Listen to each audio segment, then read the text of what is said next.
मन अशांत है। ग्लानि के साथ क्रोध के भाव उमड़ रहे हैं। आंखों के आगे से ये झुर्रियों वाला चेहरा हट नहीं रहा।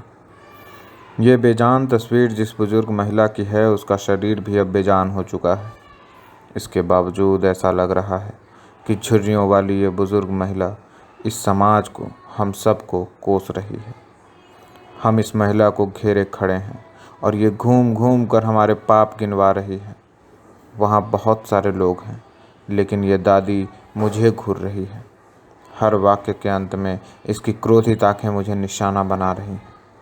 ऐसा लग रहा है मुझे धिक्कार रही है।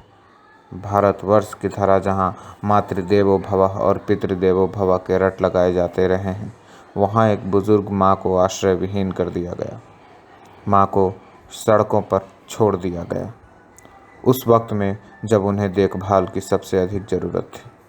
उनकी देखभाल करने के बदले उन्हें घर से खींचकर फेंक दिया गया। ठोकरें खाती हुई माँ के शरीर में अब इतनी शक्ति नहीं बची थी कि ठोकरों का चोट सह सके। चोट लगी, घाव हुआ, कीड़े पड़ गए। शरीर जो वृद्ध और कमज़ोर पहले से था, अब सड़ने लगा। मरने के लिए एकांत चाहती थी। सड़क के किनारे मैदान में ईंटों के बीच जगह मिल गई। वहीं पड़ी रही, मौत के इंतज़ार में। कोई पानी भी पूछने नहीं आया। आता भी कैसे? मेरे सड़े हुए शरीर की बदबू वातावरण को प्रदूषित करे न करे, किसी की नाक को पसंद नहीं आ सकता था। भगवान मेरी विनती नहीं सुन रहे। वो भी आज के समाज की तरह निष्ठुर हो गए हैं शायद। लेकिन समाज अधिक निष्ठुर है या संवेदनहीन, नहीं पता।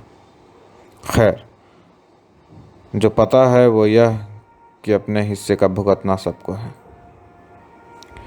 ऐसी कहानी सिर्फ मेरी नहीं है। न जाने कितने बुजुर्ग दंपतियों को बाहर निकाल दिया गया, उन्हीं के घर से, उन्हीं के अपने खून ने बाहर निकाल दिया। ऐसा नहीं है कि दुनिया में मेरा कोई नहीं। मेरा एक बेटा सरकारी अफसर है, दूसरा नेता है, पोती पुलिस में है।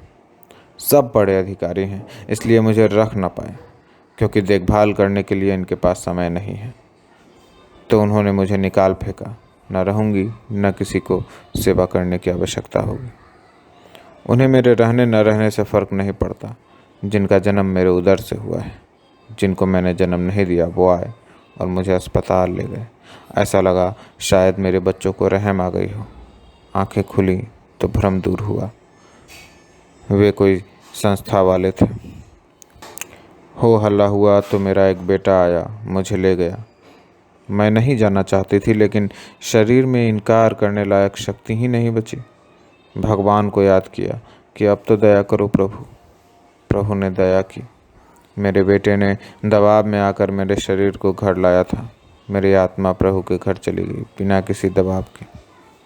मौत तो एक दिन सबको आनी ही है, लेकिन क्या एक माँ भारत के बदलते समाज में सद्गति नहीं पा सकती? मेरे पास उस बूढ़ी माँ के इस सवाल का जवाब नहीं है। मैं इस भीड़ में मुंह छुपाकर कहीं खो जाना चाहता हूँ, जहाँ ये झुर्रियों वाली बुजुर्ग महिला की आंखें मुझे न देख सकें।